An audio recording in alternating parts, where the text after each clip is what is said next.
Bonjour. This video is the first of a series of two where I discuss the impact of legal education on the development of legal systems. This one will discuss the Bologna model and its impact on the civil law world, also discussing what has been called the French Deviation. The next one will address legal education in the common law world. The thesis in these videos may sound counterintuitive. One tends to think that legal education reflects the law as it has already developed within the jurisdiction, which is largely true if you look at legal education in most contemporary jurisdictions. Yet things have been different in the past and are occasionally different nowadays, as will be discussed at the end of the second video. Students in my section have read Helmut Koenig's article, The Roman Law as the Jus Commune on the Continent, published in 1973 in the Law Quarterly Review. The point made by this prominent German scholar is that Roman law was largely forgotten in Europe after the fall of the western part of the Roman Empire, except that it survived as customary law in parts of Italy, France, and Spain.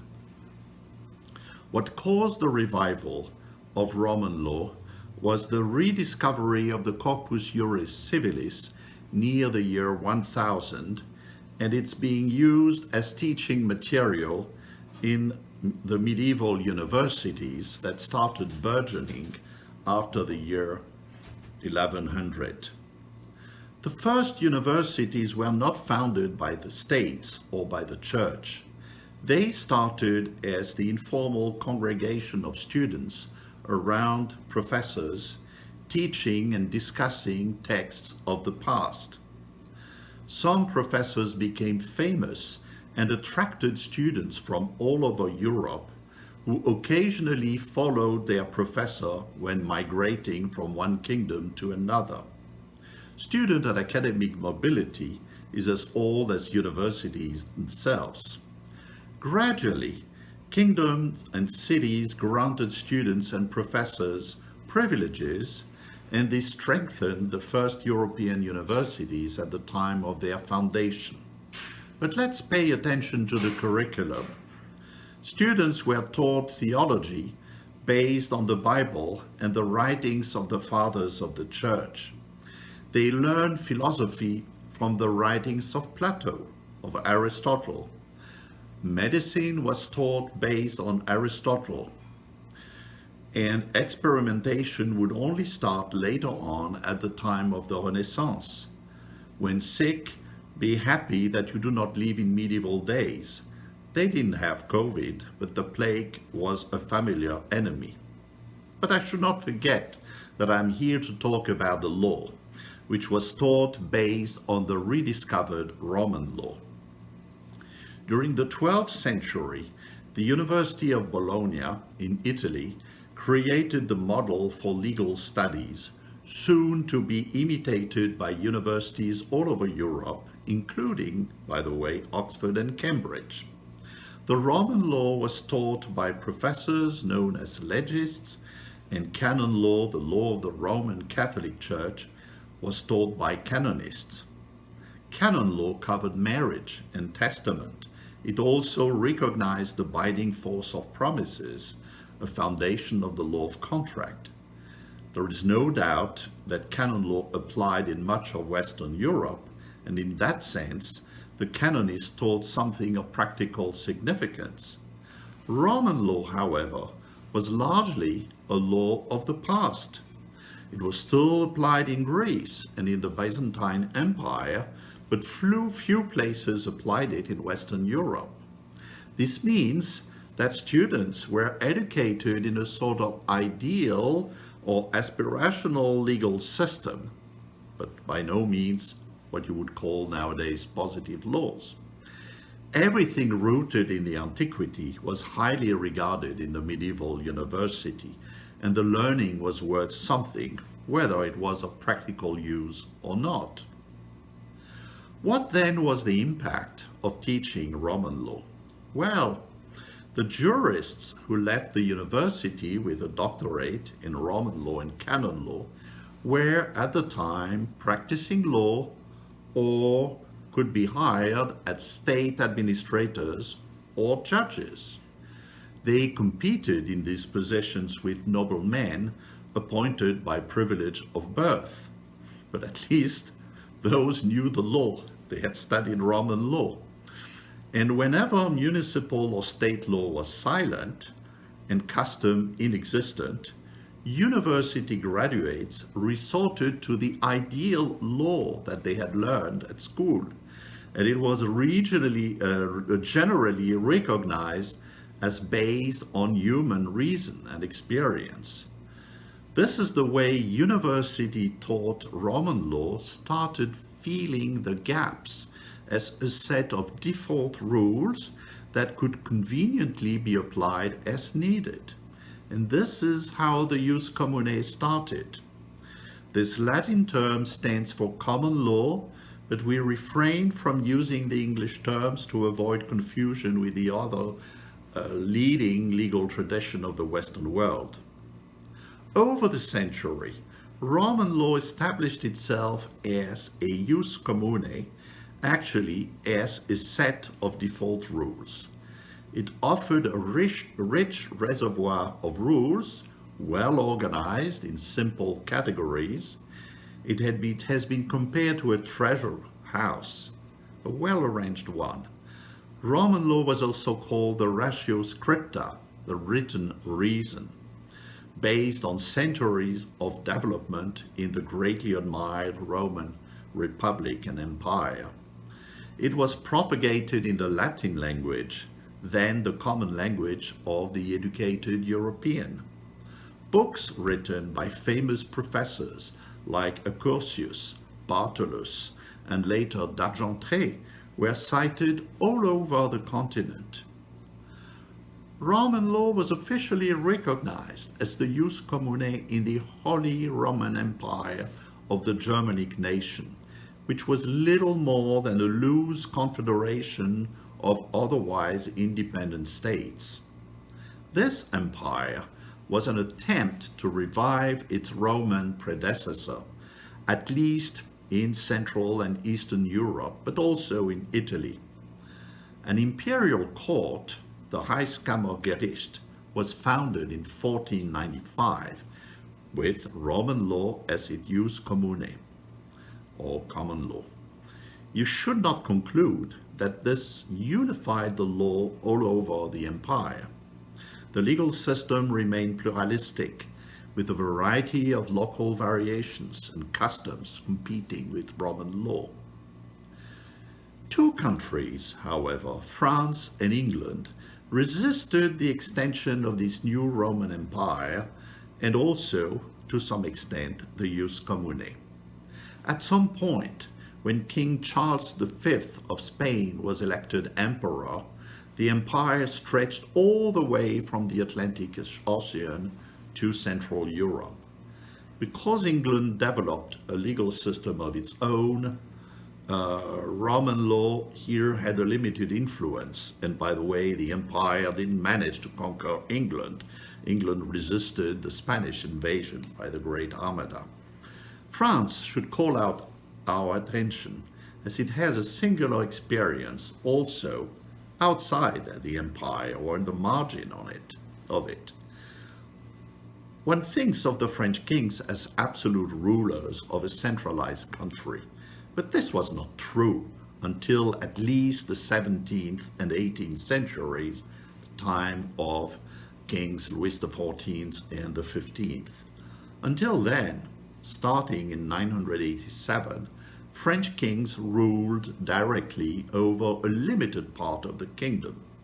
Most French provinces were in the hands of local lords who were vassals of the French king. Though promising him allegiance, they sometimes formed alliances with foreign powers. Much or all of the western part of the country was controlled by the English until Joan of Arc, the Maid of Orleans, I should say the Maid of Old Orleans, helped chase them out in the 15th century, ending the 100-Year War between France and England. On the eastern side, French kings resisted the German Empire and took control of regions that were once part of it. Regarding the law, France was a mosaic with a plurality of systems. Roman law was predominant in the southern provinces, long attached to Rome. However, Roman law never became the jus commune of the northern provinces, where a variety of legal customs prevailed. Local customs were reduced into writing, losing their unwritten and flexible character, and the coutumiers, which were the book containing the customs, were like codes of some sort. The Coutume de Paris was very elaborate. It was shaped by court practice. When France developed its colonies in North America, it did not export Roman law, but the custom of Paris, which was applied in New France, Canada, and later in Louisiana. Customary law sometimes resembled Roman law, but it could also be very different. All French lawyers attending the university were educated in Roman law and canon law, just like anywhere in Europe. But Roman law never gained the status of jus commune in much of the kingdom, and particularly in Paris.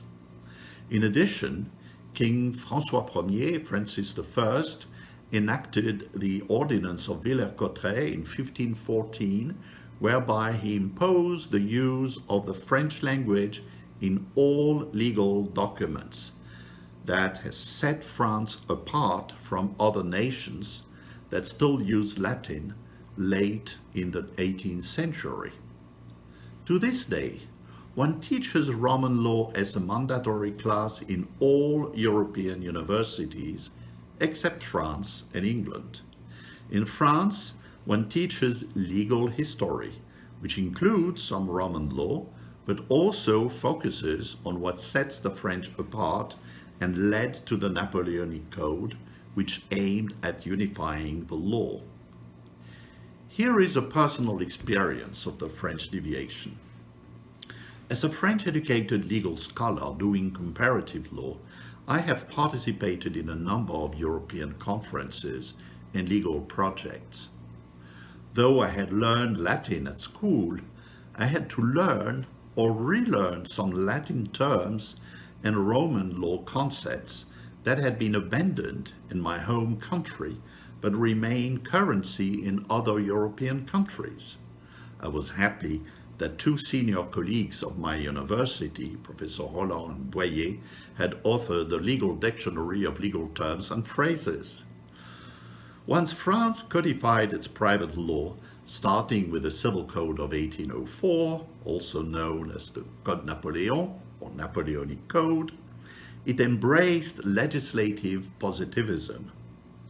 Indeed, in the wake of the French Revolution, it became dogma that legislators only can create the law. Roman law, customs, royal ordinances had been repealed and could no longer be cited in court. The courts were mandated to apply the codes and nothing else. Napoleon prohibited the publication of commentaries on the Civil Code. When needed, French courts developed the law by way of code interpretation, often deviating from Roman law-based doctrines that still have currency in other countries of continental Europe. In an article published in 1991 in the American Journal of Comparative Law, John Henry Merriman describes what he calls the French deviation. He points to the exclusive reliance on legislative enactments. The reality is more complex. You need to know that French courts, especially the highest ones, write brief and cryptic judgments that do not exceed 1 page. They cite to legislative enactments and nothing else, and give little argument, if any. This made it possible for 19th century judges to hide the survival of some ancient laws while paying lip service to the code. In the 20th century, judges could follow some bold social doctrines, also paying lip service to the code and using it as an alibi. The French paradox is that though France is the country of the code and places legislation at the center, students in law schools spend more time in the study of cases than reading the codes. In printed versions of the codes, below every single article, you read one or several pages of summary of court decisions derived from or based on this article. This French deviation is rarely acknowledged, as one tends to view the French Civil Code as a model and the civil law tradition as one block. Yet, legal traditions are often called, and rightly so, legal families. We all know that members of one family are never identical. Children sharing both parents have much in common, but do not look the same and have different characters and life experience, though they may have received a similar education. Je vous remercie de votre attention.